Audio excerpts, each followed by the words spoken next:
We have been taking a close look this week at the youth mental health crisis, which we heard from a local psychiatrist. It still has a long way to go before we make any significant strides. So with that in mind, I challenge the Palm Beach County School District, show us a school that's getting it right when it comes to supporting children and their mental health. Watch where we ended up. Look up, down, all around the halls, benches, and beyond at Boca Raton High School. You are enough. Subtle messages.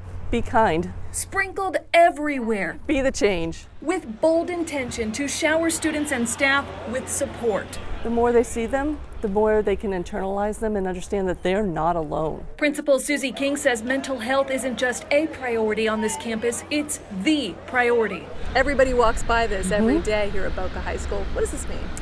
It means everything. You know, it's really the culture that we have on campus, and it's that, you know, we're here for each other no matter what. Adding to that true family feel, so I look at every day of my life as a victory. Boca High's Motivational Monday videos played in class and posted online. Teachers talking about their personal struggles. I wasn't expecting cancer. Showing students they're human too, building empathy, compassion, and connection. You're not as alone as you think you are.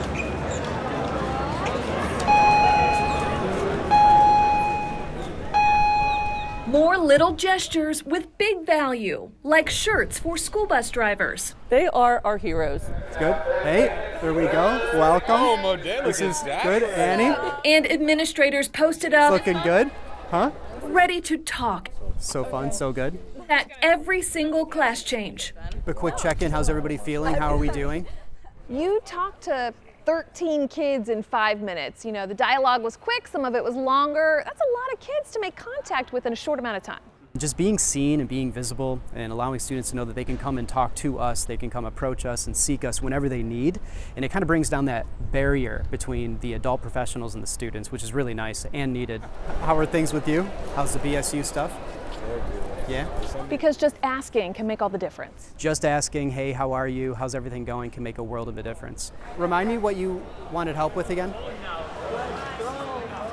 In the short time we were at Boca High School just one morning, we saw 2 students spontaneously asked to talk to a counselor. It was clear they needed help immediately.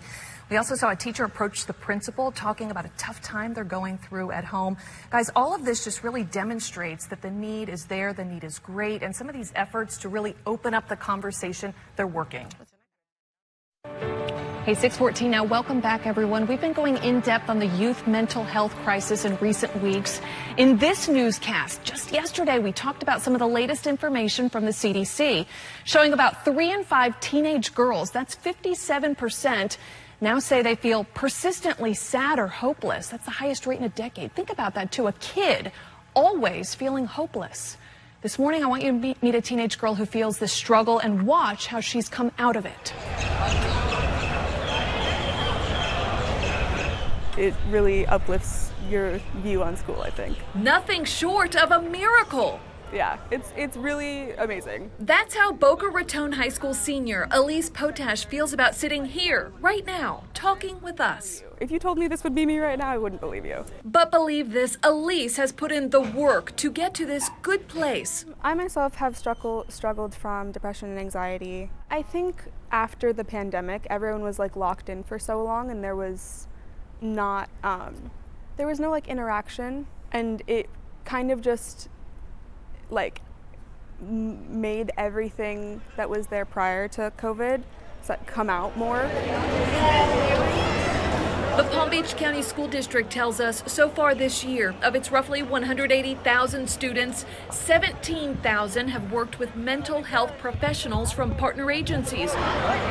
The support is free at school, with the biggest struggles being anxiety and depression. For Elise, and her first step, it's really close to my heart. Getting involved with her school's version of a national effort, We Dine Together. You just meet all of these amazing people. Making sure no one feels isolated at lunch. It's just building like a sense of community where it might otherwise not have been. And just letting everyone know that they're not alone is a really huge it makes a big difference. I love those. A year since Elise started with We Dine Together, she's now in their leadership. There are people who care. And filming and editing the school's Motivational Monday videos. They are all her contributions to destigmatize the mental health conversation. The less you see it, the less you want to talk about it because you think it's something that only you deal with, or only like you're like an outcast or weird or different from everyone else for struggling with something. When honestly, if you talk to anyone for long enough, you'll see that almost everyone has had some sort of struggle in their life. Talking to you, hearing you talk about your school and your community, it makes me feel hopeful. And a lot of people watching too. Thank you. Yeah, thank you so much. She's just awesome. And Elise is right now applying for college at a few Florida schools. You know the essays you have to write to get in. So she's going to write about her mental health journey. Write what you know. Exactly. I think what's really interesting, you talk to children, you talk to teens and adolescents, and they'll tell you, I'm going through this, but they don't want to go on camera. The fact that she did, she has no idea how many other teens, her peers, that she'll help. It just helps to open up the conversation.